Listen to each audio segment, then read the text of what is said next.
Occupation temporaire, collectif au cœur de la ville et réemploi des lieux et matériaux, l'association Hop Hop Hop à Besançon dans le Doubs s'est installée dans un bâtiment vide en attendant sa vente grâce à une convention d'occupation temporaire.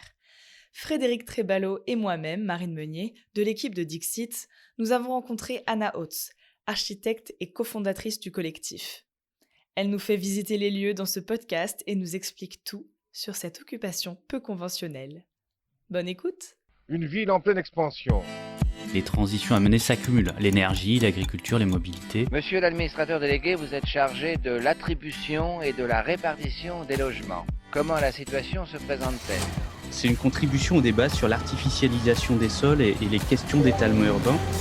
On a privilégié la machine, la matière et l'énergie par rapport à l'être humain. C'est pour ça qu'on ne recycle pas bien les téléphones. And perhaps the defining trend of the 21st century is population growth. On a une responsabilité sur l'épuisement des ressources et une responsabilité sur la perte de biodiversité. Chaque échec va permettre la prochaine fois de faire mieux et chaque échec est autant instructif qu'un succès. Des projets d'urbanisme qui sont indispensables du fait d'une circulation toujours plus intense. Ce plan est un plan que le public notait peut venir voir. Il s'agit du plan de sauvegarde dedans. Si on est une grande part du problème, on est forcément une grande part de la solution. On va peut-être couler moins de béton et miser plus sur l'intelligence et finalement changer de matière grise.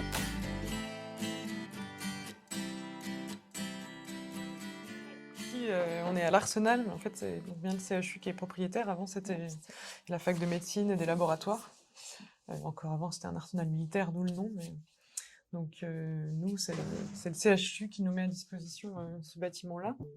Ouais, c'est une sorte de mécénat en fait, du CHU qui a accepté qu'on vienne occuper les lieux en attendant qu'ils vendent. Et c'est sur une transition de combien de temps ? Vous avez déjà le... Vous à savez la base quand on vous a êtes censé signé partir pour un an. Ouais. Et ça C'est fait 4 ans renouvelé. qu'on est là, voilà. Classique. Mais on signe tous les 6 mois un avenant en fait. Donc ça reste assez précaire parce qu'ils voulaient vraiment être rassurés sur le fait que quand ils veulent vendre, enfin quand ils arrivent à vendre, on s'en va et on les laisse. On met pas de frein en fait à la vente quoi, qui est déjà assez longue. Et ça a été séparé en fait de la vente du coup de l'hôpital que vous voyez là. Lui c'est aussi en cours. En fait à la base on s'est installé là parce que ça allait sûrement être après. Finalement peut-être qu'ici ça va être vendu avant en face, mais parce qu'il y avait une vente avec Vinci qui avait été sélectionnée. Finalement c'est en train de... Enfin, ça a été annoncé que finalement ça marchait plus parce qu'ils n'ont pas réussi à se mettre d'accord sur certains financements de désamiantage et de frais par rapport aux fouilles archéologiques, des choses comme ça. Donc pour nous c'était plutôt une bonne nouvelle parce que du coup ils vont un peu... Enfin, du coup la nouvelle mairie va un peu repenser le projet de comment retravailler la restructuration de ce quartier et que ce soit pas forcément... parce qu'en fait, il y a aussi l'hôpital Saint-Jacques en face. Enfin, là, on est du coup dans c'est ça qu'on voit. Donc c'est ça qu'on voit. Ok. La mairie plus l'hôpital, on a tout un quartier en restructuration tout autour. Quoi. Okay. Alors du coup, à l'origine du projet, en fait, on est 5. On était 3 architectes. Lucille, du coup, avec qui vous avez échangé, qui est urbaniste. Donc moi, je fais partie des 3 architectes. Et puis Nicolas, qui lui était designer, il est designer menuisier. Et en fait, l'origine du projet, c'est rigolo. En fait, on s'est rencontrés avec Lucille. Elle était en service civique dans une association qui fait de l'art dans l'espace public. Okay. Et moi, j'étais bénévole dans l'asso, donc on s'est rencontrés comme ça. Et la première fois qu'on s'est vus, en fait, on a parlé de faire ce projet. D'accord. Et on l'a fait. Parmi toutes les discussions qu'on peut avoir autour d'un café. Mais... en fait, elle m'a parlé des grands voisins, parce qu'elle est de Paris. Okay. Et moi, j'ai parlé de Saint-Jacques, parce que je suis de Besançon, puis que je me demandais bien ce qui allait se faire là. Et du coup, après, on a aggloméré un peu d'autres personnes avec qui on échangeait, travaillait. Et en fait, tous, on avait un peu envie de revoir un peu nos façons de travailler, c'est-à-dire que les 2 autres archis avaient déjà un peu plus d'ancienneté dans le métier, mais travailler en agence aussi, ça les questionnait un peu, ça leur pesait, ils avaient envie de passer dans le faire. Et le menuisier, lui, il avait envie d'avoir un atelier partagé de bricolage. Donc il y avait plein d'envies comme ça, t'as vu ? Et en fait, on se rendait compte qu'il y avait plein de gens qui avaient beaucoup d'envie de mener des projets et qu'il n'y avait pas forcément les espaces pour les mener. Et qu'à côté de ça, il y avait des espaces vides dont personne ne faisait rien, quoi. Donc on s'est dit, il faut qu'on mette ça en relation et puis qu'on arrive créer quelque chose, sachant que nous, les 3 archis, on cherchait aussi, on avait marre de travailler dans nos salons, et on cherchait un endroit pour se mettre ensemble, et on avait du mal à trouver, parce qu'on avait des budgets hyper serrés. Donc voilà, il y avait un peu tout ça qui se mélangeait, et du coup, on a négocié avec le CHU, donc cette convention d'occupation temporaire. Ça nous a pris 1 an, alors ça nous a paru long, mais tout le monde nous disait « Ouah, c'est rapide !» Et nous, on était tellement en mode « Vite, il faut qu'on s'installe avant que ce soit revendu et qu'il n'y ait plus le temps », on était un peu pressés, puis on avait toujours des rendez-vous qui s'annulaient 5 minutes avant, puis il fallait réattendre 2 mois pour avoir un créneau, donc on avait l'impression de pas avancer. Mais voilà, on a réussi, donc c'est cool. Donc en janvier 2018, on a eu les clés du bâtiment. Et en mars, on a accueilli les premiers résidents. Donc en fait, pendant 1 an aussi avant, on avait créé l'association en 2017. Mais l'association est complètement liée en fait à ce lieu-là. Elle s'est créée par rapport à ce projet d'occuper un bâtiment de Saint-Jacques. Mais par contre, sur l'objet, on s'est dit, en fait, ça va être notre premier projet, mais il y en aura d'autres et on ne veut pas limiter l'objet à ça. Mais c'est quand même vraiment créé autour de Saint-Jacques. Mais c'est intéressant. Et l'objet, par contre, c'est de redonner vie à des espaces qui sont sous-utilisés et d'y créer des lieux de convivialité, d'échange, d'expérimentation, des lieux un peu innovants socialement. Et du coup, depuis, c'est vrai au début, on a été beaucoup occupés par l'installation dans les lieux ici, mais après, on a pu aussi questionner un peu les espaces extérieurs, notamment l'espace public, avec d'autres actions, et puis raccrocher aussi un peu à ces questionnements d'urbanisme et d'architecture qui, pour nous, sont le sens premier de tout ça. Mais c'est vrai qu'on s'est rendu compte au bout d'un moment aussi que les gens, ils aimaient beaucoup venir dans le lieu, mais ils se rendaient pas forcément compte de la dimension urbaine, du questionnement qu'il y avait derrière. Et du coup, pour ça, on s'est aussi mis à faire d'autres actions, comme des cycles de conférences, pour aussi un peu questionner tout ça. Oui, c'est ce que j'allais te demander, parce qu'en effet, il y a ce lieu, il y a faire dans ces lieux inoccupés, mais comment est-ce que ça déborde sur la ville? Parce que si finalement on les voit plus non plus, c'est un peu dommage de s'enfermer alors qu'il faudrait que ça déborde. Oui, c'est sûr. Alors après, c'est par contre, ça brasse pas mal de publics différents, et du coup, il y a ce côté-là où il y a un rayonnement finalement que même nous, on maîtrise plus trop, quoi. Parce que du coup, pour vous présenter un peu la base de ce qu'on a mis à l'intérieur du bâtiment, on voulait qu'il y ait de la vie tous les jours, que ce soit pas juste un lieu événementiel où on va venir faire un concert de temps en temps. Donc c'est pour ça qu'on a créé des espaces de travail. C'était aussi le besoin qu'on ressentait autour de nous. Donc là, il y a une 60aine de résidents qui travaillent ici. Soit ils partagent un bureau, soit ils ont leur atelier à eux, ça selon les activités. L'idée, c'était que ce soit vraiment pluridisciplinaire. On ne voulait pas non plus qu'il y ait que des artistes. On voulait vraiment brasser un peu les milieux. On trouve qu'on n'a pas souvent l'occasion de rencontrer des gens qui sont dans d'autres domaines. C'est un peu dommage. Et ça, c'est un truc que les gens apprécient beaucoup ici, de pouvoir créer des choses aussi entre eux, d'échanger. Et puis, des fois, ça donne lieu à des projets auxquels ils n'auraient pas pensé s'ils ne s'étaient pas rencontrés ici. Donc ça, c'est cool. Et alors, bien sûr, c'est beaucoup d'indépendants, de gens qui sont dans le milieu de la création, mais il y a quand même un peu de tout. On pourra toquer à quelques bureaux, mais voilà, ça va des architectes paysagistes aux compagnies de théâtre, avec des gens qui font du son, des gens qui font de la vidéo, de la photo.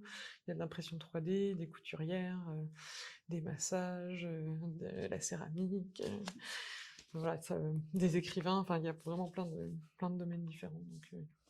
Donc c'est bien, ça brasse pas mal.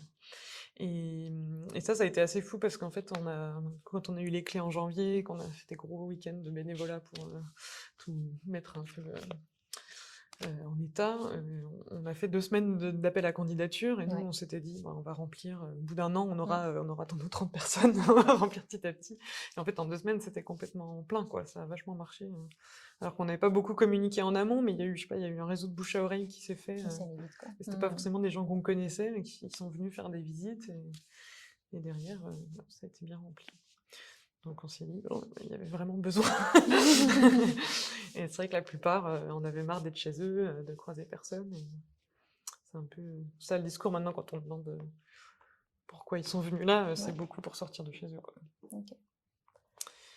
Et au Voilà. niveau des partenaires, parce que forcément, un des partenaires principaux, c'est l'hôpital, mais Ouais. est-ce que vous avez été soutenu par la ville ou par d'autres assos? Enfin, Et ou c'était vraiment ben, une démarche un peu proactive, on met le pied dans la porte ouais, c'était un peu plutôt on met le pied dans la porte, mais au début, on a un peu fait des allers-retours, parce qu'on est allé toquer au début au service communication de l'hôpital, parce qu'on connaissait quelqu'un là-bas, donc c'était un peu notre première entrée. Comment contacter le CHU? C'est clair. Et cette personne nous a renvoyé vers la ville en disant est-ce que eux, ça les intéresse votre projet? Parce que si eux, ils trouvent pas ça pertinent, nous, on va pas se lancer là-dedans. Non. Donc on est allé voir le service urbanisme, eux ils nous ont un peu démoralisés, en mode c'est quoi votre projet de jeune hippie? Jamais fait Ça ici, marchera ça pas, marchera jamais, vous aurez d'accord. pas le temps, c'est quoi votre projet? On comprend pas. C'était trop expérimental, je crois. Mais par contre, ils nous ont conseillé de prendre ce bâtiment-là parce que eux, comme ils géraient le projet de Saint-Jacques, ils savaient que ça allait être différé, enfin que c'était pas vendu à un gros promoteur et que du coup, ça serait peut-être un peu plus simple d'occuper cet endroit-là. Et nous, ça nous allait bien parce que c'était pignon sur rue, alors que dans l'hôpital, en fait, c'est un bazar. Oui, Il y a c'est des clair étages que là, libres, vous des êtes, espaces on voit que, pas libres. Déjà, les gens sont perdus des fois pour trouver là. Donc... Il faut une occupation temporaire, on voit bien. Enfin, il y a une belle porte avec écrit c'est pas mal. Hein. Ouais, la porte est classe. Donc voilà. Et par contre, il y avait un élu qui était lui à l'enseignement supérieur, mais qui travaillait sur le projet de Saint-Jacques. C'était aussi l'enseignement. Et lui, par contre, on l'avait rencontré par ailleurs, il avait été séduit par le projet, et du coup, on sait qu'il en a aussi parlé avec le CHU, et que lui nous a appuyés dans le projet. Donc en gros, on est quand même sorti un peu déprimé de notre rendez-vous à la ville. Et après, on a eu rendez-vous avec un ingénieur du CHU, qui lui gérait les bâtiments. Enfin, il n'était pas directeur du service, mais il bossait dans ce service-là. Donc on flippait en mode il faut avoir un ingénieur juste après le service urbain qui n'était pas très motivé, on s'est dit bon. Et en fait là c'était la rencontre qui a un peu pas mal, enfin pour moi c'est un peu si on n'était pas tombé sur la bonne personne à ce moment-là, on n'aurait pas réussi. Lui il a tout de suite dit c'est de l'innovation sociale, c'est génial, il faut qu'on fasse ce projet. Et du coup il nous a aidés après à gravir les échelons jusqu'à la grande directrice. Qui a validé le projet. Waouh. Qui nous a trouvé mignons, je crois, parce qu'à la fin de la présentation, on nous a dit mais pourquoi vous faites ça en fait? C'est pas pour l'argent, c'est pas bon du coup quel est votre but dans tout ça?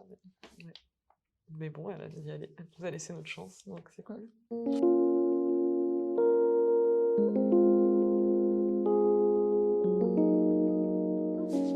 Depuis, après, on demande du coup on a d'autres partenaires, mais c'est plutôt sur des projets dédiés, quoi. Oui, c'est pas pour l'Arsenal. Okay. Alors, pour finir quand même avec les résidents, du coup, c'est pas non plus un espace de coworking. Enfin, ça en fait partie parce qu'il y a cet esprit de partager des choses, des moyens, etc.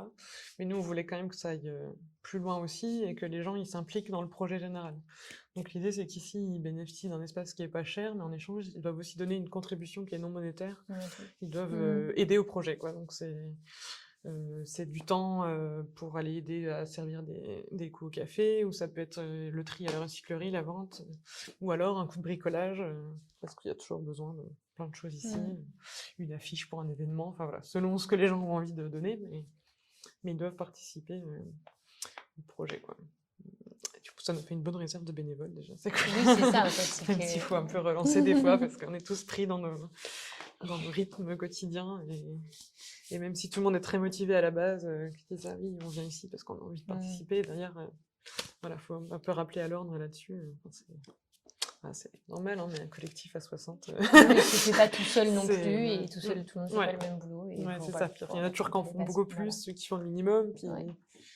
Et puis voilà, faut s'assurer un peu que les gens s'épuisent pas aussi, et que tout le monde prenne un peu le relais.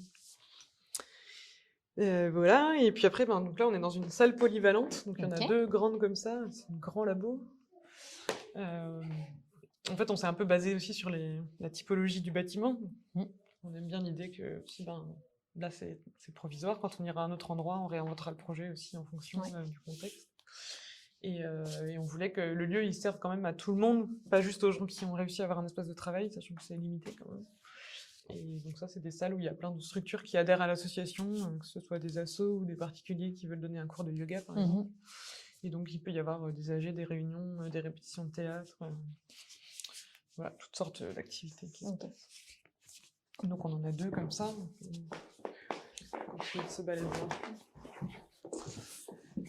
Sinon, de ce côté-là, c'est pas mal des espaces de travail. Là, vous avez quelques photos des travaux aussi. Ok.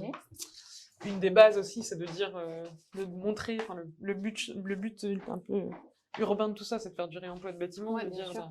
en fait, un bâtiment qui est considéré comme vétuste, inutilisable de la part d'une institution pour ce qu'elle veut en faire, elle peut quand même servir, le bâtiment peut quand même servir à une autre structure, ou en tout cas aux habitants, pour faire d'autres choses, et ils ont toujours des idées de quoi faire, donc on n'a pas besoin de savoir non plus quel programme on va mettre, on va juste ouvrir les lieux, et puis voilà, comme ces salles-là, en fait, on les ouvre, et Oui, les bien gens sûr. trouvent plein d'activités à faire à l'intérieur sans qu'on ait prévu, nous, un programme pour l'endroit, quoi. Oui, c'est à la fois récupérer des sites, mais pas imposer son usage. Ouais, c'est ça, programmation libre, quoi. Ok. Et montrer qu'on peut faire beaucoup avec peu, en fait. Donc, nous, on est débarqués là là, on était une asso toute nouvelle, alors on a réussi à avoir un peu de sous, mais on avait très peu de moyens pour réhabiliter tout ça, donc c'est du bénévolat. On a quand même remis un peu aux normes au niveau électricité et pour l'accueil aussi des personnes à mobilité réduite. On a invité des toilettes, une rampe, voilà, il y avait un peu des choses comme ça à régler, mais comme on est provisoire aussi, ça nous permet d'avoir un peu de souplesse. Donc par exemple l'ascenseur qu'on peut pas se payer, comme on est là provisoirement, on arrive à avoir une dérogation et c'est pas obligatoire pour accueillir du public d'avoir un ascenseur. Donc ça c'est aussi le côté pratique du fait d'être là temporairement. Ça permet de faire plus de choses, c'est ça qu'on aime bien aussi. Donc après, c'est sûr que si on était pérenne ici, enfin c'est pas le but, en fait si on était pérenne, il faudrait réisoler, changer les fenêtres, enfin faire plein de réparations. Oui, mais en effet, alors c'est que pas ce que là, vous recherchez. pour quelques années, en fait, on arrive à maximiser à fond l'usage du bâtiment sans avoir beaucoup d'investissement. Et on l'entretient par petites touches, on fait des petites réparations à droite à gauche, mais jusqu'à ce qu'il y y a ait pas un de gros frais, quoi. aménagement plus, sachant qu'ils vont les conserver, ces bâtiments. Oui, Dans les... ouais, enfin, ouais. c'est des... Là, le projet, c'est que ce soit le rectorat qui rachète pour la maison universitaire de tout l'îlot. Là. Ok.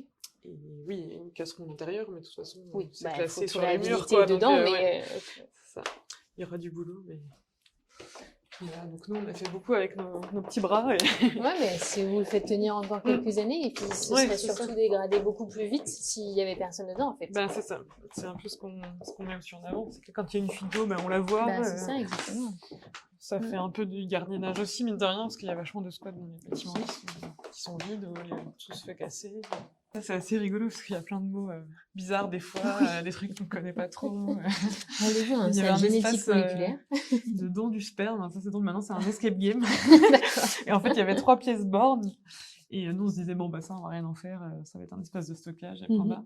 Et eux, ils ont visité, ils ont dit, on pourrait pas avoir cet endroit-là, parce que le fait que ce soit en enfilade pour le jeu, c'était parfait, trop ouais. bien. Et donc voilà, on a un escape game qui s'appelle Essai clinique. Donc, il est bien dans le thème, et il fait bien flipper, mais il est vraiment cool. Si vous aimez les escape games, je vous conseille. Et sinon, voilà, c'est d'autres salles, là, donc Chloé qui fait de la radio et du son, et juste avant, c'est des gens qui font de la production de films documentaires. Ok. Et puis là, la deuxième salle... La deuxième salle polyvalente. Voilà, qui sont... les deux, elles sont dans leur jus, mais en fait, elles servent aussi à fond. Oui, mais... plein de choses. Puis en fait, du coup, c'est pareil, on fait des ateliers, on s'en fiche. Enfin, oui, si le sol il est abîmé, c'est pas grave. C'est un truc assez libre aussi, c'est quand c'est clean, en fait, on n'ose rien faire. On peut visiter ton atelier si t'arrives jusqu'au... Ils sont grands, ces escaliers. Ils sont beaux, mais... Je vais mourir ici. Bah non, quand même pas. Non. Si près du but. C'est clair. Ça serait dommage. Surtout qu'on vient juste de le ranger, là. Ah, c'est vrai? Oui. Ah bah oui, ça se voit. Je fais une visite, il paraît que c'est rangé. Génial, on est même avec des collusions. Je suis en train de préparer un collage pour ce soir. C'est cool. Donc là, il y a 2 pièces, elles sont 3 à partager l'espace. Merci. Oui, on visite. On valorise des expériences comme ça. Ouais. Dans des newsletters, des podcasts, voilà. Très très Donc chouette. là, c'est scénographie, costume, Ouais, couturière et costumière. Et puis Florence, elle fait des... Elle est à la base graphiste, mais maintenant c'est plutôt...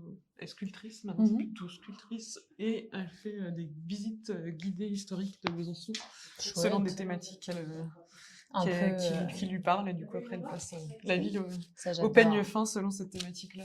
Trop chouette. Et c'est vraiment cool. Ouais. C'est vrai qu'on a de la chance quand même, parce qu'on a des grands espaces, des grandes fenêtres, de la lumière. On aurait...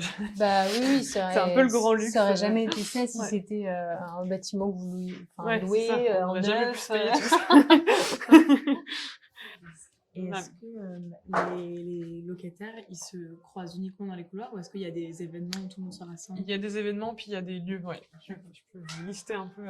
Il y a le petit café en bas. La recyclerie, un atelier de bricolage aussi, c'est ça? Ouais. Et en fait, il y a le petit café où on va descendre en bas, mais c'est l'endroit où on mange le midi, et du coup, c'est vrai que ça, c'est un endroit où on brasse pas mal. Là, c'est des graphistes. Bonjour, un autre beau bureau. Phoebe, c'est notre hôtesse d'accueil. Ah oui. Elle est toujours là dans l'entrée, dans l'escalier. C'est vraiment partie de la maison. Ouais. Oui, et du coup, dans les lieux, du coup, là, on va aller au petit café, mais il y a aussi, il y a le grand café quand même. Qui est ouvert mercredi, vendredi, samedi. Du coup, ça, c'est aussi un lieu où, à la fin de la journée, les résidents se retrouvent pas mal pour boire un coup. Et après, nous, on a créé des temps aussi spécifiques. Aux résidents. On fait un repas résident une fois par mois, le midi. On fait des apéros et des réunions aussi. C'est plutôt tous les 2 mois, mais des réunions pour un peu réfléchir au collectif qu'on représente. Parce que finalement, il y a l'association, mais il y a le collectif des gens qui sont ici, de l'Arsenal. Donc, c'est aussi toute une organisation. Et on fait des petits déjeuners aussi, une fois par mois. Pareil. Et du coup, c'est le moment aussi de... L'idée, c'est de faire des commissions où les gens prennent les choses en main. C'est-à-dire que sinon, ils trouvent qu'il faut améliorer, je sais pas moi, l'espace d'entrée parce que c'est pas assez joli, ils ont une proposition, on en discute pendant le petit-déj, et puis ils font un groupe et ils s'en occupent, quoi. Nous, on va leur donner du matos, mais c'est eux qui font, quoi. Ils sont pas dans l'attente en se plaignant, en disant « Ah, il faut refaire la déco, là ». Oui, bien sûr. Donc, voilà. Et je pensais à l'asso, enfin son CA, etc. Bref, peu importe, mais c'est le CAE en fait qui nous a conseillé de venir vous voir. Il y avait Stéphane, c'est ça en fait. Je fais partie du CAE. Voilà. Et du coup, je me demandais, est-ce que, alors pas forcément lui, mais le fait qu'il y ait des gens du CAE fait que vous avez des synergies par exemple avec ce type d'acteur ou pas tant que ça? Je pense aussi pas tant que ça. Pas tant que ça. Après, moi comme je suis architecte, en fait, c'était déjà un peu des organismes que je côtoyais, mais pas spécialement via Hop-Hop en fait. Depuis, après, on va se passer des infos, mais on n'a pas de travaux spécifiques, sauf quand on va faire par exemple des ateliers pédagogiques, et que là, ça passe par n'importe quel CAU, parce que c'est eux qui sont missionnés pour la sensibilisation auprès des jeunes publics. Mais voilà. Après, c'est vrai que ça crée quand même un lien naturellement quand il y a des sujets qui sont communs, on travaille ensemble. Après, c'est plus... moi, je fais aussi partie du CA de la Maison de l'Architecture. Et là, comme la Maison de l'Architecture, c'est vraiment une organisation d'événements. Là, il y a souvent des choses qu'on fait ensemble, en fait, naturellement. On va programmer une conférence, faire une expo en commun, quoi. Oui, ok, d'accord. Mais le CAU, on n'est pas sur le même type d'action, donc finalement... on pourrait y avoir... Je pense à votre asso qui, là, est sur un lieu, mais il aurait pu avoir une partie qui développe, j'en sais rien, une partie plutôt formation, une partie plutôt... c'est pour ça que je demande. Oui. En effet, pas forcément, mais ça aurait pu. Oui, c'est vrai. Pareil pour eux, pour diversifier les publics auxquels ils parlent. Oui. Ici, il y a la salle de sieste. Chouette. Donc, c'est important d'avoir des cours un peu détente aussi. Et en fait, c'est aussi le pôle bien-être. Oui, du d'accord. coup, on avait aussi envie de parler de la thématique du soin, comment on s'installe dans un ancien hôpital. C'est vrai. Et que, en fait, le bien-être dans la ville, c'est aussi un sujet urbain, quoi, finalement. Donc là, il y a une salle, il y a une naturopathe qui a son bureau, puis il y a une salle partagée entre plusieurs praticiens de médecine alternative. Ok. Et ils organisent des fois des week-ends pour le grand public sur des thématiques où ils invitent d'autres praticiens, puis c'est vraiment l'idée d'avoir de l'échange aussi entre eux, parce qu'ils n'ont pas trop l'habitude de se croiser, quoi. C'est marrant, vous êtes le deuxième tiers-lieu, si je puis dire, à avoir accès à un peu cet aspect soins, et c'était pas du tout le cas, je trouve, avant. Oui, c'était très culturel, finalement. Oui, exactement. Culturel. Exactement, culturel, artistique, et maintenant il commence à y avoir plus cet aspect bricolage, plus cet aspect pourquoi pas soin, ça glisse un peu. Ça glisse, mais c'est intéressant, je trouve. Donc là, on a 2 couturières. Ce qui est rigolo, c'est que du coup, elles font des rendez-vous épinglés ensemble. Ouais. Elles ont transformé le placard en salle d'essayage. Donc elles ont tout repeint, fait un petit coin tout cosy. Superbe. Donc c'est assez drôle, comment des petits espaces qu'on pensait pas. Il y a une lumière qui plaît pas. La dernière salle polyvalente, donc la plus petite, qui sert pas mal à des ateliers créatifs et des réunions. Ok.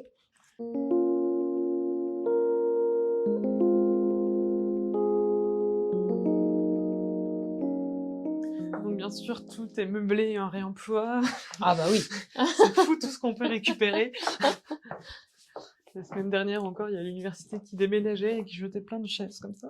Ah, elles sont super ces chaises pourtant. Mais pourquoi vous jetez ça et vous nous avez pas dit? Alors on allait chercher dans les bennes. Bah oui. Ça c'est marrant aussi, c'est qu'une fois que les gens savent, en fait, souvent ils viennent vers nous. Oui, disant, c'est vrai. Ça vous intéresse. Bah ouais, bien sûr. Donc ça c'est le bac de la recyclerie qu'on va aller voir, mais en gros là c'est là où les gens nous déposent les choses à donner. Ah oui, ok. C'est marrant parce que nous au début on disait on aimerait bien aussi dans le projet qu'on avait ici, on voulait qu'il y ait une recyclerie. Pour l'aspect aussi. Parce qu'il n'y avait pas d'autres du tout à Besançon. Il y a un Emmaüs, ouais. Mais puis il y a d'autres assos qui ont des petites recycleries, friperies. Ouais. Plutôt friperies. Mais pas trop en centre-ville. Ok. Et de toute façon, après plus il y en a, plus oui, mieux non, mais c'est très bien, coup, c'est sûr. L'idée c'était qu'on fait du réemploi de bâtiments, mais on fait aussi du réemploi d'objets. Puis on voulait avoir un lieu aussi pour les gens qui ont moins de sous, qui puissent venir trouver des choses, quoi. Sur l'aspect social, c'est vrai que la recyclerie, ça nous amène pas mal de public aussi. D'accord. Ça permet de faire des appels aux dons aussi pour des assos. C'est une bonne base. Et promouvoir le réemploi, quoi. De base, attention à la marche. Et on se demandait un peu comment mettre ça en place. On se disait, on va aller toutes les semaines au marché avec une charrette, on va récolter les choses. Et en fait, on a fait une déambulation en fanfare pour dire qu'on ouvrait une recyclerie. Et puis après, avec le bouche à oreille... Je me disais, ça sent la bière, mais c'est une brasserie, en fait. À la brasserie. Ah, c'est pour ça, je me disais, c'est incroyable, j'ai l'impression d'avoir le l'appel de la bière. Ah oui, ça... Coucou. Bonjour. Ça va? Attends, ça bosse là. Ça brasse? Ouais. Tu peux la pompe là-bas, les gars. Eric, qu'est-ce que tu fous? On peut passer tout le temps. C'est grave de encore. Du coup, il a commencé ici en mode test un peu. Au début, c'était une association pour promouvoir le fait de brasser la bière et tout ça, tester un peu. Et finalement, il a créé son entreprise et puis ça marche, quoi. Donc c'est cool. Maintenant, il cherche plus grand même parce qu'il a pas les voilà. Et du coup, ça nous fournit la bière directement pour le café. C'est parfait. Circuit court au top. Là, c'est l'espace de bricolage.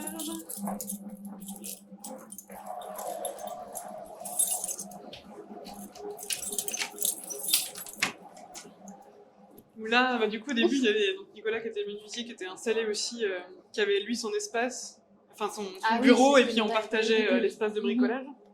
Et puis là, il a trouvé un atelier plus grand, donc on a récupéré plein de places. Et donc là, avec un espace, on l'ouvre du coup une fois par semaine avec un menuisier qui donne des conseils sur le bricolage. Et voilà, qui à la base c'était surtout qu'on avait besoin nous aussi pour l'asso d'avoir un endroit pour créer du mobilier, pour tout ça. J'imagine. Et puis c'est quand même un besoin très ponctuel, donc c'était logique de le partager aussi et d'ouvrir à d'autres personnes. C'est vrai que les gens qui sont en ville et qui veulent réparer un meuble, ils n'ont aucun espace. Ils n'ont pas tous de payer une perceuse. Ils n'ont pas forcément la perceuse, ils n'ont pas forcément la cour où ils peuvent s'installer. Donc voilà. C'est ça. En effet, dans les espaces à partager, ça paraît d'être des plus évidents. Bah oui. On récupère aussi pas mal de chutes on a des chutes de bois, de tissu, de papier, enfin un peu toutes les matières qu'on arrive à trouver, le cuir. Et du coup là dans l'atelier tous les samedis après-midi il y a des ateliers qui sont faits par différents intervenants, ateliers créatifs et de valorisation. On a du bois aussi en bûche, ça c'est pour notre four à pain mobile. Ah oui. En fait, nous, on avait envie aussi on fait dans les actions aussi autres de l'art personnel. On fait des résidences architecturales. En fait, le but, c'est de créer des outils pour pouvoir animer l'espace public derrière. Donc, la première chose, c'était le four à pain. Donc, on a fabriqué en terre crue. D'accord. Donc, pareil, réemploi. On a pris de la terre d'un chantier de route et on a fabriqué des briques, on les a maçonnées. Donc, voilà. Et l'idée, c'est derrière de pouvoir faire des repas sur une place, de dire aux gens, venez cuire vos affaires, enfin, etc. Et retrouver un peu la convivialité qu'il y avait autour des fours à pain avant dans les villages, quoi. Okay. Oui, non, cette idée aussi de, comme tu le disais au début, de sortir du lieu et d'aller à la rencontre des gens. Parce qu'en fait, dans les lieux sous-utilisés, il y a les bâtiments comme ça, mais il y a aussi les espaces publics, il y a les rues complètement. Qui en sont un peu... Et puis rentrer dans un lieu, c'est déjà difficile en fait pour plein de gens. C'est pas, c'est rien d'évident de passer une porte qu'on connaît pas. Deuxième objet, c'est un sauna mobile que vous avez peut-être vu dehors, mais qu'on va installer la semaine prochaine, place Grand-Belle aussi. Et pareil, il nous disait, c'est de proposer un moment de bien-être dans l'espace public et puis de susciter un peu d'interrogation, un regard un peu décalé, et du coup ça fait parler les curieux et ça crée de la convivialité, parce qu'on discute avec des gens qu'on connaît pas à l'intérieur, autour. Et un truc incongru de voir les gens en maillot de bain au milieu de la place publique, alors qu'il fait 0 degré. On est début mars. Donc ça marche bien aussi, c'est assez rigolo. Ici, c'est la salle d'exposition. Oui. Voilà. Ça, c'est des espaces qui sont un peu construits aussi en fonction des besoins qu'il y avait par rapport aux résidents et par rapport à la ville. Il n'y a pas trop de lieux d'expo d'art. Ouais. Et puis, comme il y a plusieurs artistes plasticiens quand même dans les locaux, c'était pour qu'ils aient un espace pour montrer leur travail. Et puis, il vient toujours dans l'idée que plus on met d'usage dans un lieu, plus on va avoir de la mixité, plus les gens, en fait, ils viennent boire un café, mais finalement, ils s'arrêtent à l'expo, ou l'inverse. Donc, ça permet de brasser.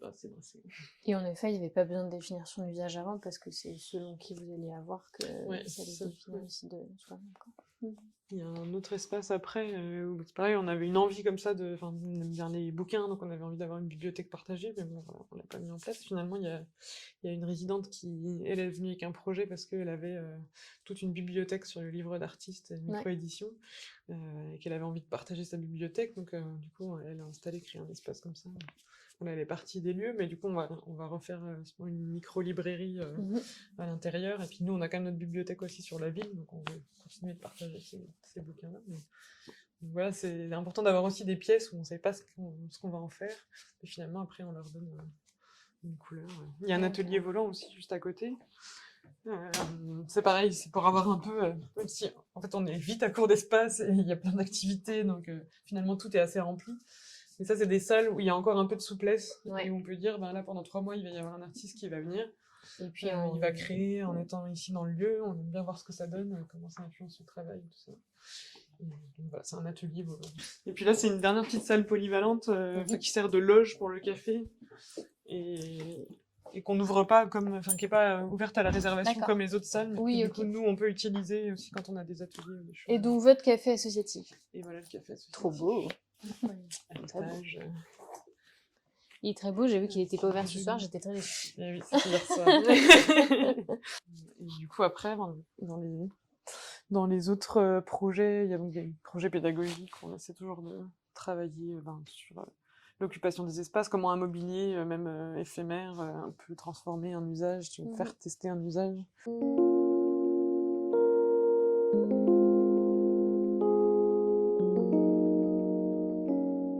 Transformer l'espace et trouver un maximum en réemploi ce qu'on arrive à trouver. On fait des cycles de conférences, on fait les résidences artistiques. Jusque-là, ça a beaucoup été la DRAC qui nous finançait sur le côté archi, sur tous les projets qu'on avait. Et après, c'est vrai que pour le fonctionnement de l'Arsenal, en fait, on est en autofinancement, enfin, du fait qu'il y a ce mécénat du CHU, en fait, les participations que les gens payent ici nous permettent de faire fonctionner le lieu. Donc, ça, on est assez libre là-dessus. Et derrière, on est, du coup, depuis, on est bien reconnu comme institution culturelle, enfin, institution, lieu, voilà, qui a une influence, là-dessus. Par contre, sur le côté urbain, on a encore du mal à difficile de se détacher du côté culturel et j'ai presque envie de dire un peu gentillet et de montrer c'est ça. Faire des choses un peu plus concrètes. Du coup, c'est vrai que là, on mène ce projet-là, où on travaille sur le quartier, on contacte le service urbaniste, on n'arrive pas à avoir de rendez-vous avec eux, on n'arrive pas à ils viennent pas aux restitutions, enfin, on n'arrive pas à avoir l'échange alors qu'on a envie de aussi de faire le lien vraiment entre les habitants et la ville et de pouvoir les aider à faire la concertation. Oui, parce que voilà, donc ça on n'est pas que dans de la technique. On y travaille, mais là on va travailler avec le service démocratie participative, donc ça commence à être la connaissance commence petit à petit. Et on travaille beaucoup sur le réemploi avec le Grand Besançon aussi. Donc on a quand même des partenariats important sur les projets, quoi. Aussi autres. Je peux finir sur l'explication de Up Up Up. Carrément, très bonne idée. Peut-être que souvent les gens nous disent pourquoi il y a un accent si français. Alors moi je me suis dit c'est un petit toit. Ça pourrait, tiens, c'est une bonne explication. Et en fait c'est le hop de hôpital. Ouais, d'accord. Comme voilà, on crée l'association en sachant qu'on voulait s'installer dans l'hôpital. C'était quand même ça l'origine du projet, donc c'est le hub de l'hôpital, et en plus l'accent circonflexe, en fait c'est le S de hospitalité qui est passé en accent circonflexe. Et comme nous, ce qu'on veut, c'est redonner l'hospitalité au lieu. Je trouvais ça important de le garder, ce petit accent. Et après, c'est juste le côté dynamique de allez, hop, hop, hop, on y va. En plus, c'est éphémère, donc il faut aller vite. Action, quoi. Génial. Si, j'ai une petite question. Alors, pour le coup, je suis pas... Enfin, c'est une question hyper large, mais ça s'est passé dans ce lieu. Ce lieu va s'arrêter... Enfin, c'est hyper précaire quand même, parce que si c'est des bails que de 6 mois... en effet, voilà, ça, du jour au lendemain, globalement, on va vous mettre dehors. C'est ça, on espère qu'ils nous préviendront quand même assez à l'avance, mais il y a un peu de ça quand même. Dans leur intérêt aussi, vu tout ce qu'on a déménagé. Mais du coup, on a un peu, dans le conseil d'administration, on a différentes commissions qui sont beaucoup sur la gestion quand même de l'Arsenal, mais il y a aussi la commission de prospection, projet. C'est ce que j'allais demander. Est-ce qu'il y a des gens qui regardent d'autres lieux potentiels d'installation? Et du coup, on a quand même fait un peu ce travail-là. On s'est fait une carte un peu des lieux à Besançon qui étaient vides. Après, on n'a pas forcément poussé jusqu'à aller chercher les propriétaires, les contacter, tout ça, parce que tant qu'on est ici, en fait, on n'a pas trop... ça va pas trop, c'est pas très concret, quoi, donc on va pas les toquer à leur porte, mais on a plusieurs endroits en tête. Et il y a aussi Saint-Jacques en face, en fait, qui va être... Oui, faut pas y déménager. En fait, pendant 10 ans, j'avoue que mon rêve, c'est un peu de faire une chaîne humaine à travers la route, là, et de voir les objets passer. Mais comme ça va être super long, en fait, ce chantier, et que pour nous, on aime bien aussi la notion de chantier un peu ouvert, parce que forcément, on va pas se balader au milieu d'un chantier, mais de dire que la population a quand même accès à la transformation, peut regarder, peut observer, et puis que finalement tout va pas se faire d'un coup. Donc on peut occuper une partie, faire vivre le chantier, redéménager, le temps que tout ça se transforme et qu'il n'y ait pas 5 hectares en plein centre-ville qui sont vides pendant 10 ans, quoi. Entre les fouilles archéologiques et tous les travaux. Oui, parce qu'il y a du temps, hein. C'est comme s'il n'est pas encore vendu et que... C'est ça. Donc voilà, après ça fera quand il y aura de nouveaux acquéreurs ou avec la ville, mais pour l'instant on ne peut pas non plus aller plus loin parce que là le CHU c'est on va vendre, donc on va pas... Donc on a des petites pistes. Ok. Merci beaucoup. Je vous en prie. On te libère si tu veux.